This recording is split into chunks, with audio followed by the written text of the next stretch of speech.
Alors, encore une fois, bienvenue dans cette spéciale émission, donc déjà Roger Show sur Afrique de Music and Radio. Encore une fois, une plainte contre le PDCI et l'IA. Jusqu'où iront donc certains cadres?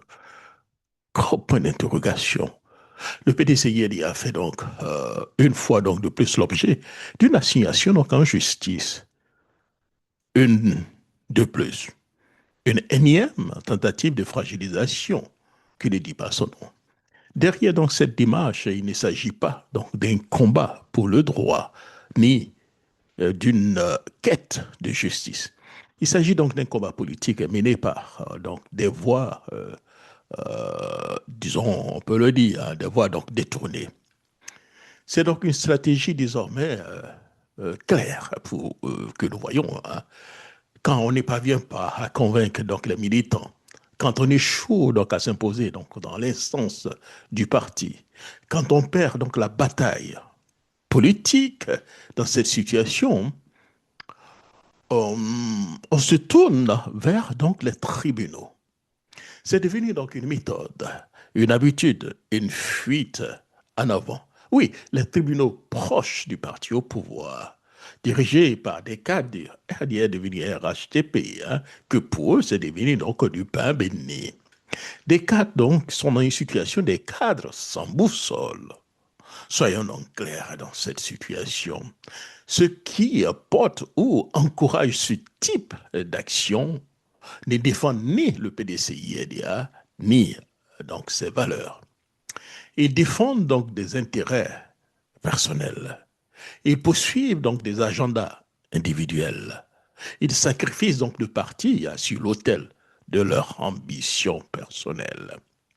Ce sont des cadres qui, incapables donc de gagner loyalement, choisissent de déstabiliser. Des cadres qui parlent d'unité le jour et organisent donc la division la nuit. Des cadres qui se réclament de l'héritage donc du parti, tout en travaillant activement à son affaiblissement. Oui, c'est bien ce qui est en train donc de se passer. La vérité qu'il faut donc dire que les militants doivent savoir. Il faut savoir, donc, il faut donc avoir le courage de le dire. Le problème du PDCI il y a aujourd'hui ne ce sont pas donc les militants, ce ne sont pas donc les tests, ce ne sont pas donc ces instances, oui. Ce sont certains donc de ses propres cadres, oui, des cadres malhonnêtes donc dans la démarche, cupides dans leur motivation et irresponsables dans leur acte. Et il faut le dire. Il faut donc appeler les choses par les noms. Le parti, pour moi, le PDCI-LDA mérite mieux. Le PDCI-LDA est donc une institution historique. Il ne peut pas être pris donc en otage par donc des querelles d'ego et donc des calculs à courte vue. Les militants attendent de la clarté, de la loyauté et du courage politique. Pas donc des manœuvres judiciaires répétées. Oui, ils sont fatigués donc de découvrir toujours que XY est traduit le parti en justice. Pour conclure, cher ami, cette nouvelle assignation n'est pas donc un acte de justice. C'est un acte de déstabilisation. Mais quand on le cache, le PDCI est plus grand que donc les ambitions individuelles et chaque complot judiciaire ne remplacera pas donc le verdict donc des militants. La preuve, le PDCI donc s'apprête à fermer donc les 80 fois, fêter donc les 80 ans d'existence. C'est un parti du père fondateur. Oui. Pendant ce temps, il y a un sujet majeur que nous devons donc aborder. C'est le sujet donc de l'incarcération des jeunes. La majeure, grande majorité, pour ne pas dire les jeunes de l'opposition, la grande majorité des jeunes de la partie sud donc, du pays.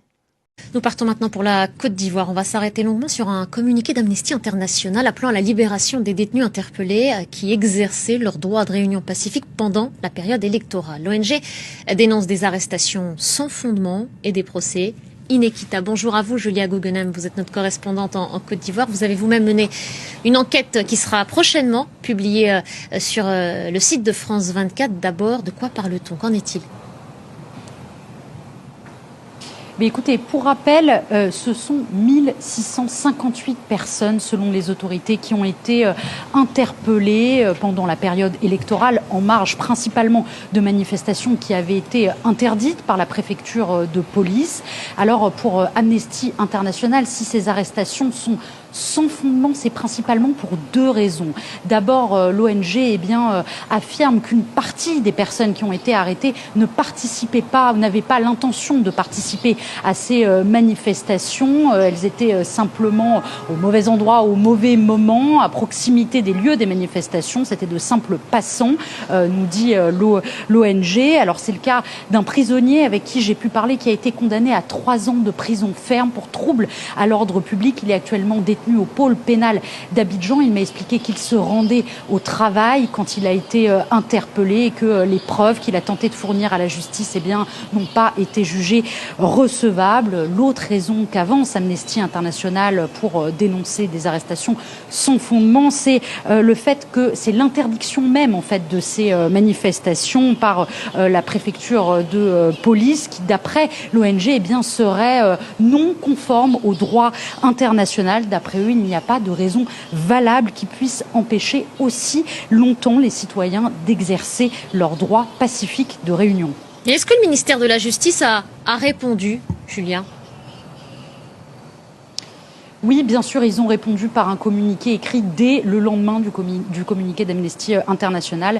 Ils ont affirmé, je les cite, que les personnes évoquées dans ce communiqué, donc celui d'Amnesty International, ont été régulièrement poursuivies, jugées et condamnées après avoir bénéficié de l'ensemble des garanties d'un procès équitable. Et ils ont rappelé que les personnes qui espèrent obtenir une libération devraient plutôt s'adresser aux cours d'appel plutôt qu'aux autorités ivoiriennes, comme le fait Amnesty International. C'est une manière, on le comprend, de montrer que cette affaire est uniquement judiciaire et non pas politique. Et pour l'opposition, en revanche, c'est éminemment politique, justement. Oui, absolument, il faut le souligner, le parti, le PDCI de Tidjane Thiam et le parti de Laurent Gbagbo, le PPACI, communiquent énormément sur le sort de ces prisonniers, qu'ils considèrent comme des prisonniers politiques. D'ailleurs, le parti de Laurent Gbagbo prend en charge les frais d'un très grand nombre de détenus. Ils ont mis à leur disposition un pôle d'une dizaine d'avocats. Il y a aussi des aides financières, des apports en vivres et des repas qui leur sont apportés. Pour comprendre, il faut rappeler le contexte. Les deux principaux leaders d'opposition avaient été leur candidature avait été retoquée par le Conseil constitutionnel et ces partis avaient appelé du coup à l'époque leurs partisans à se mobiliser contre cette décision dans la rue. C'est eux qui les avaient donc appelés à manifester pour protester contre cette décision et pour protester également contre le 4e mandat d'Alassane Ouattara. Vous évoquiez, Julia, le chiffre de 1600 personnes arrêtées donc pendant cette période électorale. Est-ce qu'on sait combien demeurent aujourd'hui en détention ? Eh bien, j'ai posé la question au parquet qui n'a pas répondu à mes sollicitations sur justement le détail entre les personnes qui ont déjà été jugées, les personnes qui sont en détention provisoire, le nombre de personnes précis encore en détention. Ce que je peux vous dire en revanche, c'est que les avocats de l'opposition ont identifié sur les 1600 personnes 1093 prévenus dont ils assurent la défense. Sur ces 1093 détenus, il y en a 600 qui ont déjà été jugés en comparution immédiate lors de procès qui se sont tenus au mois d'octobre et au mois de novembre. Sur ces 600, les 2 tiers ont été jugés coupables, condamnés à 3 ans de prison ferme pour trouble à l'ordre public. 1 tiers, donc 200 personnes, ont été libérées. Il reste par ailleurs des centaines d'autres personnes qui sont donc en détention provisoire. Les enquêtes sont en cours et les instructions ouvertes contre eux concerneraient, d'après les avocats en tout cas, principalement des crimes, cette fois-ci, non pas des délits, des crimes comme le complot contre l'autorité de l'État ou encore des actes terroristes. Et parmi ces personnes détenues, 3 femmes enceintes au moins, Julia, d'après Amnesty International, qui s'inquiètent des conditions de détention de ces futures mères. Oui, absolument. L'ONG s'est inquiétée des conditions de détention de ces femmes enceintes qu'elle considère comme peu propices au bon déroulement de leur grossesse. Certaines d'entre elles ont dû dormir par terre au début de leur détention. Elles n'ont pas eu la possibilité de voir leur famille. Alors, ce sont des accusations que le ministère de la Justice, a une fois de plus balayé, affirmant que les conditions, qu'il n'y avait pas de femmes enceintes qui étaient en détention dans des conditions non propices au déroulement de leur grossesse. Ils ont balayé ces accusations et puis ils ont même dénoncé la discrimination que selon eux fait Amnesty International en ne s'intéressant qu'au cas des 3 femmes enceintes détenues suite à dans le cadre des troubles électoraux, alors qu'il y aurait en Côte d'Ivoire, selon les autorités, encore une fois, 8 femmes enceintes détenues dans tout le pays. Merci beaucoup, Julia. Julia Gounam, correspondante de France 24 en Côte d'Ivoire. C'est avec vous qu'on referme ce rendez-vous Afrique. Plus donc de 1600 jeunes ont été incarcérés pour que le RDR devienne RHTP, qui s'est donné donc les moyens de gagner des élections, de conserver le pouvoir, pas gagner, mais de conserver le pouvoir, a réussi. Près donc de 1600 jeunes sont encore incarcérés. Certains ont pu bénéficier, une minorité donc a pu bénéficier donc de la liberté provisoire. Donc selon donc Amnesty International, autrefois cité par le camp de Ouattara pour accabler donc le régime de Bédié, général Guèye de Gbagbo, le RDR devenu RHTP, c'est donc aujourd'hui donner les moyens donc de conserver le pouvoir, notamment par donc l'exclusion donc des candidats solides et l'arrestation arbitraire donc de jeunes de l'opposition, principalement issus de la partie sud du pays. D'où le slogan qu'on peut donc parler autrefois, utilisé par le camp de Laurent Gbagbo, on gagne ou on gagne. Oui, le RDR devenu RHTP l'a bien appris. On gagne ou on gagne. Ils ont tout fait pour conserver le pouvoir et ils sont là. Ils ne sont pas encore prêts à partir. C'était donc mon billet, Jacques Roger. Merci beaucoup, cher ami, et surtout, portez-vous bien.